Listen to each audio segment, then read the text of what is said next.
શહેરમાં આજથી શરૂ થતી ધોરણ 10 અને 12ની પરીક્ષાના વિદ્યાર્થીઓ માટે ભારતીય જનતા પાર્ટીના પ્રમુખ ડોક્ટર વિજય શાહ અને મેયર પિંકીબેન સોનીની અધ્યક્ષતામાં વિદ્યાર્થીઓને ગુલાબનું ફૂલ અને ચોકલેટ આપી અભિવાદન કરવામાં આવ્યું। વડોદરા શહેરમાં ધોરણ 10 અને 12ની પરીક્ષાના પ્રથમ દિવસે ભારતીય જનતા પાર્ટી દ્વારા કોટા GEB પાસે આવેલી સ્કૂલમાં ભારતીય જનતા પાર્ટીના પ્રમુખ ડોક્ટર વિજય શાહ અને મેયર પિંકીબેન સોનીની અધ્યક્ષતામાં ધોરણ 10 અને 12ના બાળકોને ગુલાબનું ફૂલ અને સાથે ચોકલેટ આપી અભિવાદન કરવામાં આવ્યું હતું, જેમાં મોટી સંખ્યામાં કાર્યકર્તાઓ અને હોદ્દેદારોની હાજરીમાં કાર્યક્રમ યોજવામાં આવ્યો હતો, જેમાં ભારતીય જનતા પાર્ટી દ્વારા વડોદરા શહેરની વિવિધ સ્કૂલોમાં કાર્યક્રમ યોજવામાં આવ્યો હતો। Reporter Rahul Rajput, YNN news, Vadodara.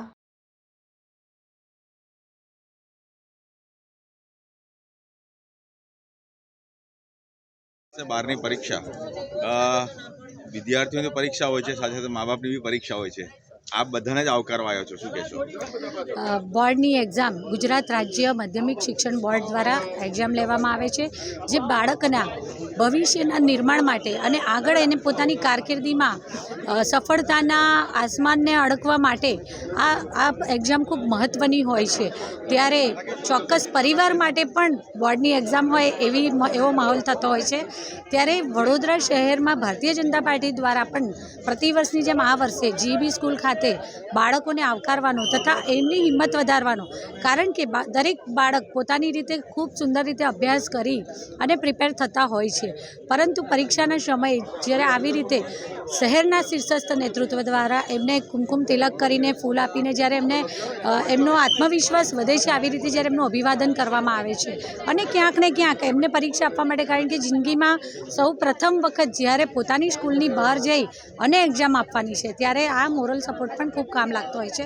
અને ભારતીય જનતા પાર્ટીના પ્રત્યેક કાર્યકર્તા દર વર્ષે અલગ અલગ સ્કૂલોમાં જ્યાં બોર્ડના કેન્દ્રો હોય છે પરીક્ષાના, ત્યાં જઈ અને બાળકને આવી રીતે અભિવાદનનો કાર્યક્રમ અમે વર્ષોથી કરતા આવતા હોય છે। સાથે સાથે અહીં ઉપસ્થિત વાલીઓ જે બાળકને મૂકવા આવ્યા હોય છે, એમના માટે વડોદરા મહાનગરપાલિકા ભારતીય જનતા પાર્ટી દ્વારા કારકિર્દી વિશેષાંક, એટલે કે ધોરણ 10 પછી શું, ધોરણ 12 પછી શું, બાળકના રસના કયા વિષયો છે અને એના સંદર્ભમાં એને ભવિષ્યમાં કારકિર્દી બનાવવા માટે કઈ લાઈન લેવી જોઈએ, માર્ગદર્શન આપતી પત્રિકાનું પણ અમારા દ્વારા વિતરણ કરવામાં આવે છે, જેમાં વડોદરા શહેર ભારતીય જનતા પાર્ટી પ્રમુખ ડૉક્ટર વિજય શાહ, કોર્પોરેટર સ્ત્રીઓ, આ વોર્ડના પ્રમુખ અને સંગઠનના સૌ સાથે મળી અને બાળકોનું અભિવાદન કર્યું।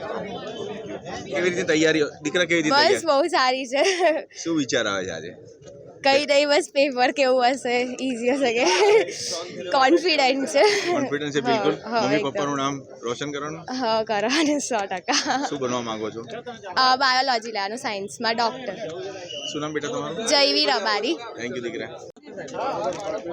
ધોરણ 10ની બોર્ડની પરીક્ષા નિમિત્તે ભારતીય જનતા પાર્ટી વડોદરા મહાનગરના શિક્ષક સેલના માધ્યમથી બધા જ બાળકોને એમના પરીક્ષા માટેની શુભેચ્છા આપવાના કાર્યક્રમનું આયોજન વડોદરા શહેરની 37 શાળાઓમાં કરવામાં આવ્યું છે। 7 શાળાઓમાં મુખ્ય કાર્યકર્તાઓ ત્યાં હાજર રહેવાના છે। માન્ય ધારાસભ્યશ્રી, માન્ય સાંસદશ્રી, માન્ય મેયરશ્રી, પાર્ટીના સૌ વરિષ્ઠ આગેવાનોએ અલગ અલગ શાળામાં જઈ અને ધોરણ 10ની શાળાના વિદ્યાર્થીઓને આજે જ્યારે પહેલીવાર એ લોકો પરીક્ષા આપવા જઈ રહ્યા છે, શાળાના વાતાવરણમાંથી બહાર નીકળીને કોઈ બીજી શાળામાં પરીક્ષા આપવા જઈ રહ્યા છે, બોર્ડની પરીક્ષા છે અને પરીક્ષાને કારણે એક અલગ પ્રકારની ચિંતા રહેતી હોય છે, ત્યારે આ બાળકોને શુભેચ્છા આપવા માટેના કાર્યક્રમનું આયોજન કર્યું છે। કાર્યક્રમમાં વોર્ડ નંબર 12ના મારા સાથે કાઉન્સિલરશ્રીઓ, સંગઠનના સૌ પ્રતિનિધિઓ અને વડોદરાના માન્ય મેયર આજે ઉપસ્થિત છે, ત્યારે સૌ બાળકોની કારકિર્દી ઉજ્જવળ રહે। સમગ્ર ગુજરાતમાં વડોદરાને જ્યારે આપણે શિક્ષણ નગરી તરીકે ઓળખીએ છીએ, ત્યારે આ બાળકો સારામાં સારું પરફોર્મ કરે, ગુજરાતમાં અવ્વલ નંબર ઉપર વડોદરા શહેરના બાળકો આવે એવી એમને શુભેચ્છા આપું છું। Subscribe now and press the bell icon. Never miss an update.